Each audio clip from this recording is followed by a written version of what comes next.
And so now I am proud to introduce our keynote speaker, Carlos Dillard. I was fortunate to be able to share my own story with all of you last year because we know as psychiatrists, stories are powerful ways to form connections. So, our next speaker, Carlos Dillard, is a published author and social media foster care advocate. Carlos is a transracial adoptee who was adopted from the Michigan State foster care system at the age of 9. Carlos has led training for foster families and adoption agencies on transracial adoption, adoption trauma, and financial literacy for foster youth. He has partnered with organizations using his large social media platform to fundraise over $10,000 of toiletries, backpacks, and suitcases for foster youth. Carlos has used his story of being a foster youth and an adoptee growing up in a white world to curate deep conversations about race in America.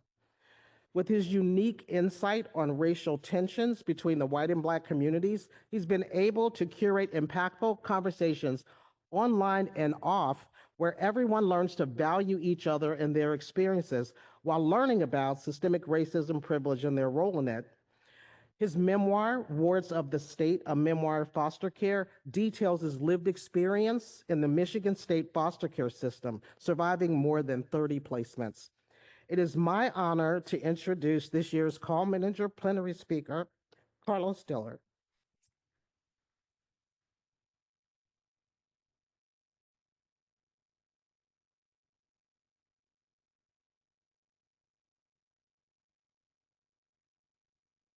Good morning. And I would like to thank Dr. Tammy and the rest of the AACAP board for bringing me on so I can share my lived experience. It is going to be my pleasure to educate you guys on the point of view from the children who are in your care. I guess I'll just start going.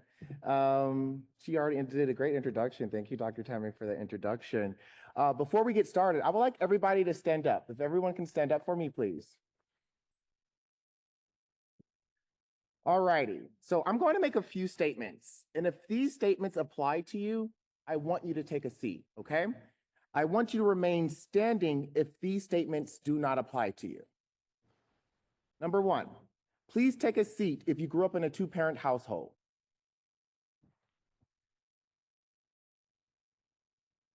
Please take a seat if you had access to medical or mental health care as a child. Please take a seat if you have never experienced homelessness. Please take a seat if you had access to higher education. Please take a seat if you've never been incarcerated. Now, I need you all to take a look around. Every statement I have made is an obstacle that foster youth and children in external childcare face. If we are expecting mental health providers to help these children, we need you to understand the challenges that they endure so you can confront the mental health crisis in foster care with compassion. Now, if you're still standing, I congratulate you on your accomplishments, despite all of the trials and tribulations. I am not only still standing because I'm speaking at this podium, but those statements did not apply to me. Like many foster children in the United States, if you're still standing, you can now take a seat. Nobody? Wow. Let's go talk about my story. I was born in the inner city of Detroit to a young mother, and I was the youngest of 4 children. I was removed because of neglect, which is essentially poverty and the lack of access to resources.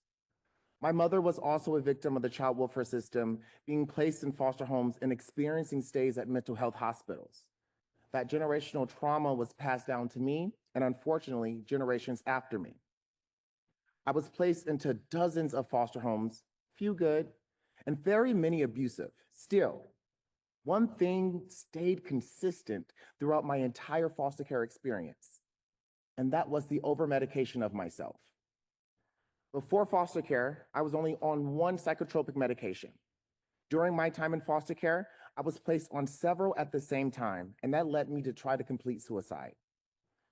When I was 8 years old, I was so exhausted from just going from home to home, house to house, place to place, that unfortunately, I tried to take my own life. I was so overmedicated that it was really hard to tell which emotions I was really feeling. The only thing that I did know was that I no longer wanted to feel this way. My brain was so foggy.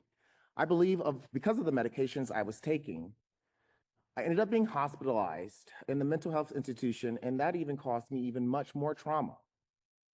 My time in the mental hospital was scarring because of being around older kids and adults who were experiencing severe mental health crises. And I was not on the same level as them. Now, sure, I was experiencing abandonment trauma and other traumas from foster care, but I was even more triggered at that establishment. I will never forget the sights, the sounds, or the smells that I had to endure.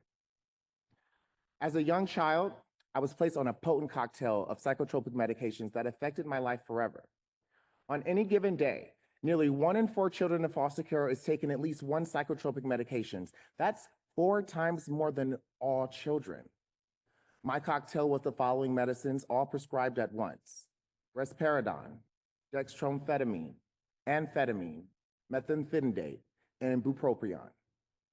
Like I said, when I was 8, I tried taking my life, and although I cannot directly connect that action to the cocktail of medications I was prescribed, I can confidently say that they affected why I no longer wanted to be on this earth. I felt like a zombie, emotionless, one moment and elevated to anger the next. I felt like I had no control, and over-medication led to that feeling. Now, according to the National Library of Medicines, across all age groups, children in foster care on Medicaid were prescribed psychotropic medications disproportionately more than their non-foster peers on Medicaid. In addition, children in foster care were significantly more likely to be prescribed psychotropic medications absent of mental health or developmental disabilities diagnosis. So that leads us to wonder, why are foster youth over-medicated? Many people must learn that the foster care system costs taxpayers $1.3 billion annually. How this money is distributed is very important, and it plays a vital role in the over-medication of foster youth. Foster parents and guardians often over-exaggerate or just lie about our behaviors as foster youth with the knowledge that they will receive a higher monthly stipend from their agencies. Many doctors do not allow enough time for the youth to properly understand their needs. And also, many foster parents insist on staying in the room with the foster youth to intimidate them from telling their truth to their doctors. Foster parents are often also given access to our files. So before you even go to their home, they already know your previous behaviors. In my experience, my foster parents would use that knowledge of my mental health history to hide current abuse and gaslight me. I remember one foster parent beating me so badly in my face and in my head, I had bruises all over my body. To hide their abuse, they called 911 and they reported that I was self-harming myself by slamming my body and face into the wall. And the police and ambulance came and put me under a 5150. The foster parents informed them that I had a, quote, history of suicidal ideation, and that was enough for them to hold me. During my stay, I tried to speak to anyone that would listen, but I was shut down and medicated to silence me. After my 72-hour hold, I was placed right back into that home and placed on even more medication. And not only did the abuse continue, but they were paid more by the state agencies because of their false reporting of my mental health and them lying to my doctor. There are levels to this. Level 1 is child-specific foster care, also known as kinship care, where a child is placed with a relative or someone who already knows the family. Level 2 is basic general foster care. Level 3 is moderate treatment foster care. 4, specialized treatment foster care. Level 5 is exceptional treatment foster care. There are also safe foster homes for victims of human trafficking, therapeutic foster homes, and medical foster homes. Children who are in a sibling group of 2 or more are often placed in foster care at a level 3 or higher. This is disproportionately affecting Black children. According to pennylane.org, Black children only make up 14% of the US population, yet we make up 23% of the foster care population. The math is not mathing. So simply, Being Black with siblings adds extra hurdles to jump as well as automatic medicating, even if it's not needed. My siblings and I entered foster care and were immediately labeled level 3, which meant our foster parents were incentivized to report difficult behavior. They eventually split us up because we stuck together too well, and it's easier to get away from with abuse by separating us. The trauma of separating us has permanently, as children, has had lifelong effects in our relationships with each other, even as adults. I want to speak a little bit about level 3 therapeutic foster care. Therapeutic foster care, TFC, is provided for children who present with moderate to significant behavioral, emotional, and/or medical challenges. Children referred to the TFC program generally have complex trauma histories, and although these homes are definitely needed, they can be harmful to children when the foster parents use the system to stack children. Many of my foster parents would stack 4 to 6 level 3 foster youth or higher into their homes in bunk beds because they were paid more for those levels. They would often exaggerate our behaviors to our doctors and who only had a limited time to diagnose and prescribe us meds. I had several doctors because I moved across the state from home to home to home in the state of Michigan. And the doctors would not communicate with one another, and I ended up on that deadly cocktail of medicines. This can be avoided by digitizing medical records and creating a centralized app where doctors can see what we have previously been prescribed. But before we do that, we need to follow the money. According to Dr. Jamie Schwant, we need to amend the foster care contract immediately. We must change how contractors, that's the agencies, and the foster parents are paid. We are currently only paying them when the child is in foster care. Thus, we are incentivizing the problem. When I was in foster care, my monthly stipend was $2,500 a month, just for me. Imagine stacking 3 to 4 higher level youth in one household. Some homes are receiving tens of thousands of dollars a month. Here's an example of this. Fostering for extra income is crazy, isn't it? And I'm not saying that every foster parent does this, but I will say far too many do it far too often. Now, before y'all start getting those fingers typing, I know every state's stipend is different. I know some states are as low as like $100 a month. Some states are as high as $12,000 a month. Carlos, you know you lying about foster parents getting $12,000 a month, right? Let's read. This is Michelle. Michelle is looking for a lender that can use part or all of her foster care DD services payments, that's their stipend, as a buyer's income, running into an issue with spouse's income not enough for a loan by themselves. But lender won't even look at the foster care DD services income. Those payments just got bumped from $7,000 to $12,000 per month, so a considerable amount not to be able to include. Any help is much appreciated. Carlos, how is she getting so much money? I've been paying attention to the content. You know that some foster parents stack the levels. So foster youth are placed in different levels, leveling 1 through 5. This might differ from your state. Every state is different, like I said. Let's think about federalizing foster care so every child can get the same quality of care, no matter depending on their zip code. Some foster parents take advantage of these leveling systems and they misreport, false report to doctors and social workers behaviors and things that foster youth do. I was one of those children. My adoptive parents were paid $2,500 per month. So were my foster parents because I was a level 4 to 5, depending on which social worker you're talking to. Very much a level 5. Go read the book. If you know anything about foster care stipends, these stipends are not allowed to be used as income, and they cannot be used as income to get home loans or car loans or any type of loan because it's not taxable income and it's not income. Although because of the current housing crisis and financial issues in America, some states are starting to consider allowing foster parents to use a portion of these stipends as income. What do you guys think? Should stipends be used as income? Should stipends be given at all? And if they are given, should they be used to purchase homes, cars, vehicles, etc., etc.? Let me know in the comment section. You can always sign me like. Much. So as you saw, money is a very powerful influence for foster parents to misappropriate behaviors to children. Now, before we talk about the careless prescription of psychiatric medications, I want to take a moment to recognize the dedications of healthcare professionals who are doing your very best to care for vulnerable children with limited resources in complex cases. I understand that many doctors genuinely want to help and may feel constrained by time, overwhelming caseloads, and the system that we have in place. However, despite these challenges, we all can work together to improve the care provided for foster youth. With small changes and greater awareness, the health outcome for these children can be significantly improved. Careless prescription of psychiatric medications cannot continue. Children in the foster care system already face multiple challenges, and inadequate health care should not be one of them. When these children do not have adults in parental roles who can advocate for them, they need their healthcare providers to do better. However, improving this situation goes beyond just the decisions of medical professionals and relies on implementing policy changes to address the current limitations of the system. Perhaps experiences being overcated like I was could have been prevented with these much needed changes. Healthcare professionals play a crucial role in the well-being of foster youth, and your actions can either uplift vulnerable children or they can inadvertently add to their trauma.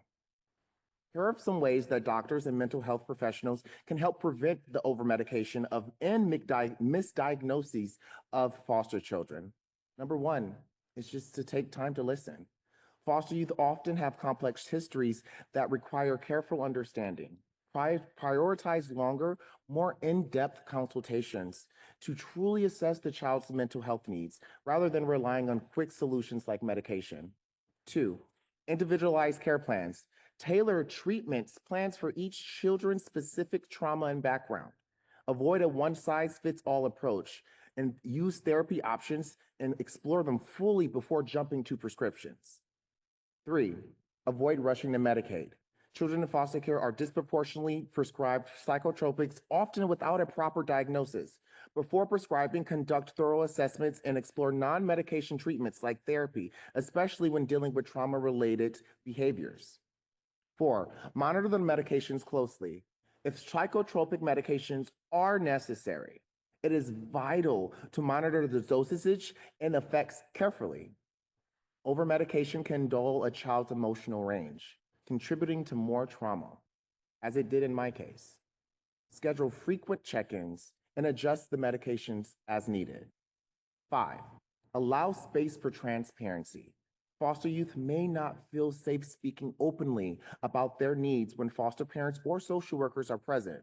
Create an environment where the child feels comfortable and safe enough to express their true feelings. Advocate for privacy during consultations, free from the presence of foster parents or agents who might influence their responses. Six, collaborating with other professionals. If a child is moving between home to home, ensure that there is a system in place to track their medical history digitally. Centralized real-time access to their medical records is critical to preventing harmful medication errors and mismanagement. Also, make sure that you guys are including people like myself with lived experiences in y'all's practices. We are the ones that it happened to. We are the experts in the field. And number seven, mental health advocacy. Partner with social workers and case managers to advocate for better mental health resources and therapeutic care for foster youth. Lobby for practices and policies to minimize the need for psychiatric medications in the absence of robust mental health diagnoses. I have this behind him. You get some meds, you get some meds. Everybody's getting meds. That's kind of how it feels when you're a foster youth and you go see your doctor. But before we do all of this, we need to find the right fit. Therapeutic foster care often includes behavioral health services, which should also be an individualized treatment plan that is reviewed and refined as the child's needs change. Treatment commonly includes therapy and medication monitoring, but we need to do a better job in finding the right fit for each individual child. There are therapies that didn't work for me and some therapies that did work for me. The therapies that didn't work for me was family therapy. Family therapy didn't help me because of the attachment issues I had being placed in 37 foster homes. It was hard to attach myself and open up with so many different parental figures. At one point, I just stopped caring because I got tired of trying to connect with so many different people. The second is play therapy. Play therapy didn't work well for me because I was a loner. I didn't want to interact with other children or adults because of the trauma that I had endured. And I never got the point of trying to be happy and play when there was so much to be unhappy about. And the biggest therapy that did not work for me is rebirthing therapy. It also is known as breathwork therapy, compression therapy, or the evergreen model. Rebirthing therapy is a therapy that made me not trust mental health providers because of how traumatic it was. If many of you are familiar with rebirthing therapy, they wrap you up and they suffocate you and they scream in your face. And this is the doctor that you're supposed to trust, who has a degree, who is a psychologist and psychiatrist. That therapy played a role in my distrust. And it took me almost 20 years to trust a therapist again after that experience. Now, I definitely know that therapy plays a role in external childcare and the success of the child, but it cannot be carte blanche.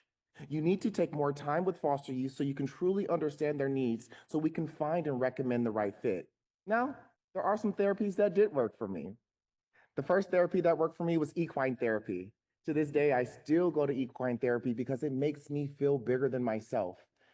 If I can control a 1-ton horse, I can control my own emotions, right? If I can have this horse listen to me, I can have other people listen to me. And just that bond that you build with animals is just an unbreakable spiritual bond.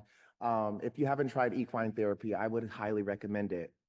Acupuncture therapy is another therapy that has worked for me. We need to mix Eastern and Western medicines for a more holistic approach to fostering foster youth mental health. Lastly is eye movement desensitization and reprocessing, also known as EMDR. Now, it's not my personal favorite, but I do like it because it places you in the moment of when the trauma happened and occurred, and it helps you kind of unpack it. If you can see it, you can unpack it a little bit better with your therapist and your mental health advisor. Now, let's talk about foster care risks and reform needs while doing this. 31 to 46% of foster youth experience homelessness by the age of 26. An estimated 20% of foster youth become homeless immediately when they turn 18. I was abandoned on the street when I was 15 years old, and because of my fear of the system, I didn't turn to any of my medical providers or CPS. I figured I had already survived so much. What was a few weeks or a few months on the street going to do to me? I'll let you know, a lot. While struggling with homelessness, my mental health was the last thing that I was thinking about, but it was the most thing affected. How can we expect traumatized foster youth to focus on their mental health when they're literally just trying to survive? Foster youth who have been in foster care are more likely to experience homelessness for a longer period of time than those who have not. 1/4 of foster youth immediately become homeless after 18, and they are falling through the cracks of our society with added trauma of being over-medicated and the distrust of mental health providers. Many foster youth are forced into a life of crime to stay alive, let alone sane. 61% of foster youth are experiencing homelessness are likely to be incarcerated. The foster to prison pipeline is present and clear, and we all need to do our best to stop that cycle and try our best to alleviate the statistic for foster youth. The LGBTQIA+, 28% of homeless foster youth identify as queer, compared to 22% of non-foster youth. That's myself included. Many agencies are religious-based, and their services and resources purposely exclude members of the queer community. So simply being gay makes you not qualified to get help. That directly affects the mental health resources for the LGBTQIA+ youth foster youth can receive. Now, while my story does reflect the dark truths and the realities of many foster youth, it's important to remember that change is possible. We do not have to accept this as the future of children in care. Together, we all can change the system. We can demand better resources and advocate for policies that support these vulnerable youth rather than hinder their progress. Each and every single one of you has the power to be a part of that change. Whether you're a mental health provider, a social worker, an advocate, or just someone who cares, your actions, they matter. Take time to listen to foster youth, fight for proper mental health care, and push for reforms that end the overmedication and create stability for children in need. This is not a hopeless situation. It's one that calls for awareness, empathy, and action. Together, we can build a future where foster youth not only survive, but they thrive. With the right care, guidance, opportunity, and compassion. Thank you so much for your time, and always shine your light.